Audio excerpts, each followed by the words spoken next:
Student, welcome to my channel student tutorial. I am Shabnam Khan. हम लोग जिस चैप्टर को पढ़ रहे हैं वो है हाउ डू ऑर्गेनिज्म रिप्रोड्यूस। इस चैप्टर को पूरी तरह से हम लोग ने अच्छे से पढ़ लिया है, हर एक चीज़ को देखा है। अभी जो हम लोग टॉपिक पे आए हैं वो है लास्ट टॉपिक इस चैप्टर के, जो बहुत ही इम्पॉर्टेंट है। कल की वीडियोस में हम लोग ने पढ़ा था रिप्रोडक्टिव हेल्थ के बारे में, क्या होता है रिप्रोडक्टिव हेल्थ, ये चीज़ हम लोगों ने डिस्कस की थी कि WHO ने जो डिफिनेशन दिया हुआ है वो है कि कोई भी पर्सन रिप्रोडक्टिवली तब हेल्दी होता है जब वो फिजिकली, मेंटली और सोशली फिट हो। ठीक है, ये कल का लेक्चर था हमारा। अगर कोई भी पर्सन फिजिकली फिट ना हो तो क्या होगा? Physically fitness is more than important than social and mental. क्योंकि अगर किसी भी पर्सन पूरी तरह से फिजिकली फिट ना हो तो मेंटली और सोशली फिट नहीं हो सकता है। ठीक है, तो physically fitness taking 80% part in a reproductive health. If the person is physically healthy, it should be mentally और सोशली हेल्दी। तो ये क्या होता है कि भाई अगर हम किसी भी तरह के डिसीज़ या किसी भी तरह का हमें कोई तबीयत ख़राब है, किसी तरह से हम अच्छा फील नहीं कर रहे हैं, तो क्या है, हमको फिजिकल इलनेस हुई है ना। अगर हमको फिजिकल इलनेस हुई है तो फिर क्या होगा? इसका मतलब ये है कि भाई जब हम फिजिकली फिट नहीं है तो हमको मेंटली टेंशन हो या ना हो उससे कोई मतलब नहीं है, तो हम कहीं ना कहीं वो स्ट्रेस में रहेंगे कि अरे मेरी तबीयत ख़राब है। सोशल तो बात ही छोड़ दो। तो दैट्स मीन कि physical fitness is more than important. तो पहले हमें फिजिकली फिट होना है। अगर हम अच्छा फील करेंगे, किसी भी तरह की डिसीज़ या इलनेस हमें नहीं रहेगी, देन हम मेंटल फिटनेस पर जाएंगे। मेंटल फिटनेस में हम स्ट्रेस फ्री रहेंगे, टेंशन फ्री रहेंगे, तब जाके हम सोशली फिट हो सकते हैं। तो आप समझ रहे हो कि फिजिकल देन मेंटल, उसके बाद आता है सोशल। अगर हम ये दोनों कैटेगरी को, क्योंकि दे आर को रिलेटेड विद ईच अदर, ये तीनों अपने एक दूसरे से को रिलेटेड है। अगर इन दो कैटेगरी को हम फुलफिल कर रहे हैं, फिजिकल मेंटल को, तो हम सोशली ऑलरेडी फिट रहेंगे। ठीक है, तो क्या है, अगर हम फिजिकली हेल्दी हैं, हमें कोई तकलीफ प्रॉब्लम नहीं है, मेंटली हम स्ट्रेस फ्री हैं, तो सोशली हम किस लोगों से सोशली इंटरेक्ट कर सकते हैं, किसी भी एक्टिविटीज़ में पार्टिसिपेट कर सकते हैं, चाहे वो किसी भी टाइप की एक्टिविटीज़ हो। तो ये बहुत ज़्यादा इम्पोर्टेंस है रिप्रोडक्टिव हेल्थ में। ठीक है, आज का जो टॉपिक है वो है कि हम जो रिप्रोडक्टिव हेल्थ है उसको किस तरह से इम्प्रूव कर सकते हैं। इंडिया में ये किस तरह से इंडिकेट करता है कि this person is reproductively healthy, और ये किस तरह से और हम इम्प्रूव कर सकते हैं, तो ये अभी हम देखेंगे। तो देखो, फर्स्ट जो पॉइंट है वो है फर्टिलिटी कंट्रोल मेथड। अब ये क्या है फर्टिलिटी से आपको क्या समझ में आता है, क्या मतलब हुआ फर्टिलिटी का? फर्टिलिटी मीन्स कि किसी भी चीज़ की फर्टाइल रेट, पर्सन या एनिमल या प्लांट की भी इवन बात करें, सबकी एक फर्टिलिटी रेट होती है कि वो किस तरह से कितना फर्टाइल हो सकता है। तो यहाँ पे वुमेन में भी फर्टिलिटी रेट है कि भाई एक पर्सन 2 से 4, 4 से 6 भी बच्चे करता है यार। तो ये भी डिपेंड करता है कि we are taking a fertility control methods. क्या होता है कि देखो, अगर कोई कपल है, उसने 2 बच्चे किए, कोई कपल 4 और कोई 6 भी करता है, तो क्या है कि एक कपल के पास जो चीज़ें हैं, जो उसका लाइफ स्टाइल है, जो उसका बेस्ट देना है उसको अपनी फैमिली के लिए, उसकी जो भी लिमिटेड है या उसकी रिक्वायरमेंट जो है वो एक लिमिट में है। ठीक है, वो एक 2 बच्चे का जो एजुकेशन है, उसकी लाइफ स्टाइल है, उसको बेस्ट से बेस्ट देना है, वो दे सकता है। अगर उसी को हम 6 बच्चों के लिए डिवाइड कर दें तो उन 6 को 2 के कंपैरिजन में डिवाइड होकर बहुत कम मिलेगा। चाहे वो एजुकेशन के टर्म में बात करें, चाहे हम उनकी लाइफ स्टाइल की बात करें, चाहे उनको बेस्ट केयर की बात करें, ये सब उसका जो एक कपल का, एक पेरेंट्स का देने का लिमिट है, वो कहीं ना कहीं 6 बच्चों में ज़्यादा डिवाइड होके कम मिलेगा। ठीक है, और वहीं अगर 2 बच्चों की बात करें तो 2 बच्चों को वो और बेस्ट दे सकता है, उनकी एजुकेशन और बेस्ट हो सकती है, उनकी लाइफ स्टाइल और बेस्ट हो सकती है, उनको केयर और उनको लव और सारे अट्रैक्शन जो भी बच्चों का पेरेंट्स से होता है या जो भी पेरेंट्स अपने बच्चों को लिए करते हैं, वो सब ज़्यादा से ज़्यादा मिलेगा। बट अगर 6 की बात करें तो यहाँ पे वो डिवाइड हो जाएगा, और डिवाइड होके उनका जो रेशियो होगा वो कम होगा। ठीक है, तो यहाँ पे क्या करना है कि एक तरह से हम कहें तो बर्थ कंट्रोल मेथड, अगर इसको हम नॉर्मल टर्म में कहें तो बर्थ कंट्रोल मेथड्स को अपनाना है, जिसमें हम उतना ही बच्चे पैदा करें जितना हम उसको बेस्ट बच्चों को दे सके, चाहे वो एजुकेशन दे सके, चाहे उनको अच्छा खाना पीना, उनकी लाइफस्टाइल कर सके। क्योंकि अगर ज़्यादा होंगे तो चीज़ें डिवाइड होती जाएंगी और रेशियो कम कम होता जाएगा। तो fertility matter is very important कि उसको कंट्रोल में लाना, उस मेथड को यूज़ करना, ठीक है। उसके बाद सेकंड है more couple opting for family planning programme, यानी जो फैमिली प्लानिंग प्रोग्राम है, अब के कपल्स की बात करें तो they are very more aware about that because they are educated, ठीक है। Education is very important. अगर आप एजुकेटेड हैं तो आपको अवेयरनेस अपने आप आ जाएगी, अवेयर है तो उस चीज़ को आप अपनी लाइफ में लेके आओगे, ठीक है। तो पहले का जो टाइम था उसमें लोग कम अवेयर थे, ठीक है, कम एजुकेटेड थे और कुछ शाई भी थे, कुछ फैमिली का भी प्रेशर था, तो ये सब के प्रॉब्लम से लोग ज़्यादा से ज़्यादा बच्चे करते थे, जिनसे जो पॉपुलेशन है वो ज़्यादा से ज़्यादा इंक्रीज होती थी। बट अभी के जो कपल है they are much more educated, aware, उनको पता है कि उनके पास जो भी एक लिमिट है उसमें वो कितने बच्चे कर सकते हैं, कितने बच्चों को बेस्ट लाइफस्टाइल दे सकते हैं। तो अभी के couple they are taking a family planning program, they are aware about that कि भाई हमें अपने बजट के हिसाब से, अपने जो हमारे पास देने के लिए जितनी भी लिमिटेड चीज़ें हैं उनके हिसाब से हम कितने बच्चे कर सकते हैं जिनको हम बेस्ट दे सकते हैं।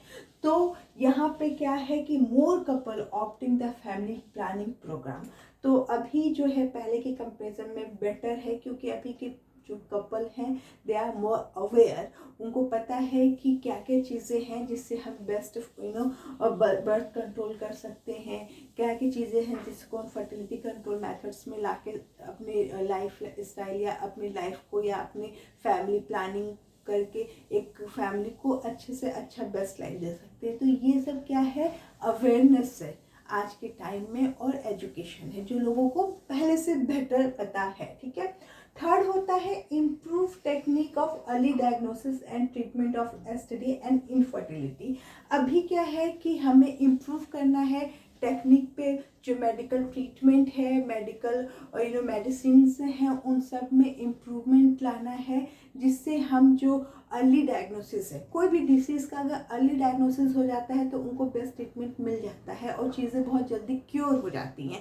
अगर वही डायग्नोसिस आप बाद में कराते हो या लेट होता है तो कभी कभी इस रीज़न से डेथ भी लोगों की हो जाती है, क्योंकि भाई हम बात कर रहे हैं एसटीडी की, सेक्सुअली ट्रांसमिटेड डिसीज़ की, दे आर वेरी पेनफुल और उनका क्योर है भी और नहीं भी है कुछ डिसीज़ का।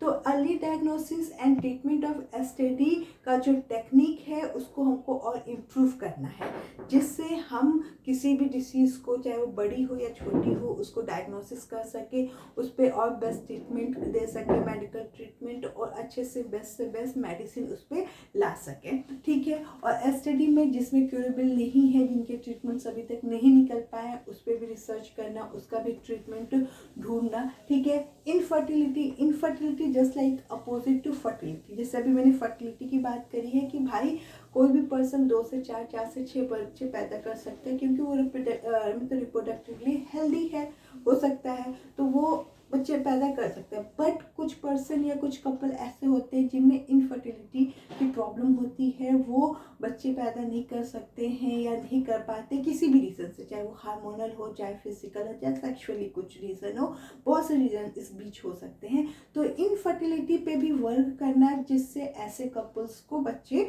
हो सके। तो ये भी बहुत इम्पॉर्टेंट है, जो मैंने यहाँ पे 3 इम्प्रूव करने के रिप्रोडक्टिव हेल्थ के जुड़े हुए 3 प्रोग्राम्स लिखे हुए हैं कि इन जो फर्स्ट है वो है फर्टिलिटी कंट्रोल मेथड, जिसमें हम फर्टिलिटी को कंट्रोल करके पॉपुलेशन को कंट्रोल करेंगे। एक बर्थ कंट्रोल मेथड्स लेके आएंगे, जिसमें एक फैमिली प्लानिंग के थ्रू फर्टिलिटी रेट को कम किया जाए और बच्चों को इसमें एक और चीज़ है, इसमें फर्टिलिटी रेट को कम करने के लिए लोगों को क्या हो रहा है कि शादियाँ थोड़ी ज़्यादा लेट में हो रही हैं।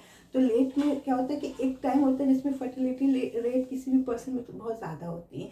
तो जब एज एक उस एज के बाद शादी होगी तो उनकी फर्टिलिटी रेट कुछ कम हो जाएगी। कम होने से उनका जो बच्चा है वो 1-2 से ज़्यादा नहीं हो पाएगा। तो इस पे भी कुछ लोगों ने वर्क किया है कि फर्टिलिटी रेट के लिए शादी का जो टाइम है उसको बढ़ा दिया जाए, ठीक है, जो एज है उसको बढ़ा के शादी की जाए।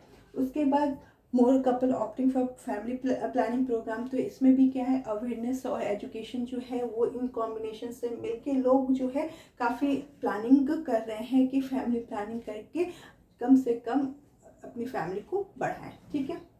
Improve technique of early diagnosis and treatment of STDs and infertility. यहाँ पे क्या है कि हम टेक्निकली मेडिकल टेक्निक की बात करें या उनके ट्रीटमेंट से रिलेटेड बात करें या मेडिसिन से रिलेटेड बात करें, इन सब से हम प्रूव कर सकते हैं कि किसी भी डिसीज़ की अर्ली डायग्नोसिस हो, ट्रीटमेंट एसटीडीज के और बेहतर निकले और इनफर्टिलिटी जिसको हो उनका भी इलाज हो सके, उनका भी ट्रीटमेंट हो सके, जिससे ये प्रॉब्लम उनकी सॉल्व हो सके, ठीक है। 3 जो इम्पोर्टेंट है वो मैंने यहाँ पे डिस्कस किया।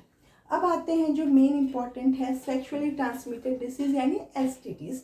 ये क्या होता है इसके बारे में जानते हैं, ठीक है। The disease which are spread by sexual contact with an infected person are called sexually transmitted disease। देखो, अगर कोई भी पर्सन सेक्सुअली उनको कोई प्रॉब्लम है, सेक्सुअल प्रॉब्लम की बात करें तो उनके सेक्सुअल ऑर्गन में कोई प्रॉब्लम है, किसी तरह का डिफरेंट टाइप का इनकॉमन टाइप का अनकॉमन टाइप का सिक्रेशन हो रहा है, किसी टाइप की ब्लीडिंग हो रही है, किसी टाइप के फफोले हो गए हैं, पस निकल रहा है, या कोई भी स्मेलिंग अलग टाइप की स्मेलिंग चीज़ें सिक्रीट हो रही हैं, तो ये कुछ ना कुछ उनके सेक्सुअल पार्ट में प्रॉब्लम है या किसी भी टाइप की डिसीज हो गई है उनके प्राइवेट पार्ट में। अगर ऐसा इन्फेक्टेड पर्सन जो सेक्सुअली ट्रांसमिटेड डिसीज से इन्फेक्टेड है वो किसी और पर्सन के कांटेक्ट में आता है तो ये डिसीज इसी तरह से फैलती है। तो ये स्प्रेड होती है by sexual contact with any infected person which has a sexually transmitted disease, ठीक है। ये हेल्दी पर्सन को भी हो सकती है। देखो नेक्स्ट लाइन क्या है, a healthy person can get STD by making sexual contact with an infected person।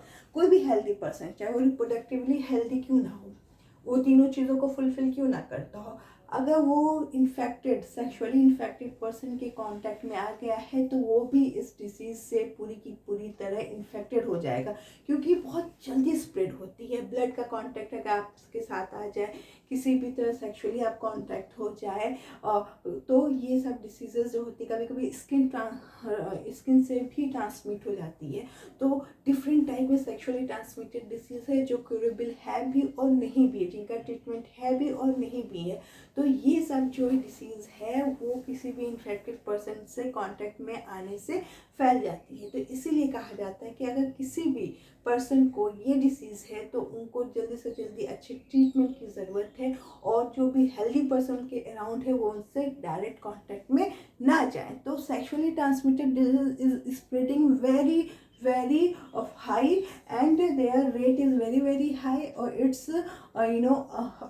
it's infected the healthy person by the sexual contact with the infected person, ठीक है। तो ये किसी को भी हो सकता है, इसमें कोई वो नहीं, मगर यही है कि अगर कोई पर्सन को है तो वो पर्सन को भी बचना चाहिए दूसरे के कांटेक्ट में आने से, और उसके अराउंड में जो पर्सन है उनको भी बचना चाहिए इन्फेक्टेड पर्सन के कांटेक्ट में आने से, ठीक है। यहाँ पे 3 डिसीज़ हैं, एड्स, गोनोरिया और सिफिलिस। एड्स का फुल फॉर्म क्या है, एक्वायर्ड इम्यूनोडिफिशियंसी सिंड्रोम। क्या है, एक्वायर्ड इम्यूनोडिफिशियंसी सिंड्रोम, ठीक है। ये कौन सी डिसीज होती है, वायरस इन्फेक्टेड डिसीज होती है। गोनोरिया और सिफिलिस जो होती है वो बैक्टीरिया इन्फेक्टेड डिसीज होती है, ठीक है। तो यानी ये बैक्टीरिया और वायरस इन सब से ये डिसीज फैल रही है और इनसे अपने आप को बचाना है, ठीक है। एड्स के बारे में तो आई थिंक बहुत अच्छे से लोगों को पता होगा, आप लोगों को भी पता होगा कि एड्स क्या है, ठीक है। ये हम पढ़ेंगे भी, पता हो या ना तब भी हम पढ़ेंगे। एड्स के लिए आपने देखा है एड्स डे मनाया जाता है जिसमें रेड रिबन को बांध के और इसको शो किया जाता है, अवेयर किया जाता है लोगों को। तो एड्स जो होता है अभी तक क्योरेबल इसका ट्रीटमेंट नहीं निकल पाया है और बहुत ही पेनफुल डिसीज ये सारी हैं। गोनोरिया, सिफिलिस तो क्योरेबल है, बट एड्स जो होता है वो क्योरेबल नहीं है, अभी तक उसका ट्रीटमेंट नहीं निकल पाया है। ठीक है, तो इसको हम पढ़ेंगे कि कौन से वायरसेस हैं जो इस डिसीज़ को कॉज कर रहे हैं, और सेकेंडरी की ये जो डिसीज़ हैं वो उनके सिम्टम क्या है, किस तरह से उनको क्योरेबल किया जा सकता है या नहीं किया जा सकता है। क्योंकि वायरस है तो वायरस का कोई नाम होगा जो इन्फेक्टेड कर रहा है, और बैक्टीरिया है तो उसका भी कोई नाम होगा जो इन्फेक्टेड कर रहा है। तो इनको भी हम आगे के लेक्चर में देखेंगे। तो आज का लेक्चर इतनी ही रहेगा, क्योंकि जितना बड़ा अभी इन सबको अगर मैं एक्सप्लेन करूँगी तो काफ़ी बड़ा लेक्चर हो जाएगा, तो इनको हम नेक्स्ट लेक्चर में पढ़ेंगे। अभी तक के जितने लेक्चर हैं प्लीज़ उनको केयरफुली पढ़ें, रीड करें, और बुक्स और कॉपी में भी अपने आप को इन्वॉल्व करें। देखें कि जो चीज़ें हम पढ़ा रहे हैं उनको कॉपी में नोट डाउन करें, अगर किसी टाइप के डायग्राम है तो उनको बनाएं और चीज़ों को अच्छे से समझें। ठीक है, कोई भी डाउट होता है तो हमें इनबॉक्स करें। तो आज के दो लेक्चर, इस लेक्चर में 2 टॉपिक मैंने जो लिया है रिप्रोडक्टिव हेल्थ, जिसमें फर्स्ट है फर्टिलिटी कंट्रोल मेथड्स के, बर्थ कंट्रोल मेथड्स पे हमें काम करना चाहिए, कपल को फैमिली प्लानिंग को ऑप्ट करना चाहिए, टेक्निक को इम्प्रूव करना चाहिए जिससे अर्ली डायग्नोसिस हो सके, एसटीडी के ट्रीटमेंट्स अच्छे से अच्छे निकल सके और इनफर्टिलिटी का भी ट्रीटमेंट निकल सके। उसके बाद सेक्सुअली ट्रांसमिटेड डिसीज़ क्या होती है उसके बारे में हम लोग ने जाना कि जो पर्सन इन्फेक्टेड है उससे कोई भी हेल्थी पर्सन इन्फेक्टेड हो सकता है अगर वो सेक्सुअली कांटेक्ट में आते हैं तो, जैसे कि एड्स है, गोनोरिया है और सिफिलिस है। एड्स जो होता है वो वायरस इन्फेक्टेड डिसीज़ है, गोनोरिया और सिफिलिस जो होता है वो बैक्टीरियल इन्फेक्टेड डिसीज़ है। तो इनको भी हम जो नेक्स्ट लेक्चर है उसमें हम देखेंगे। तो अभी तक के लिए इतना ही। प्लीज़ हमारे चैनल को सब्सक्राइब करें और वीडियो को लाइक करें। Thank you for watching.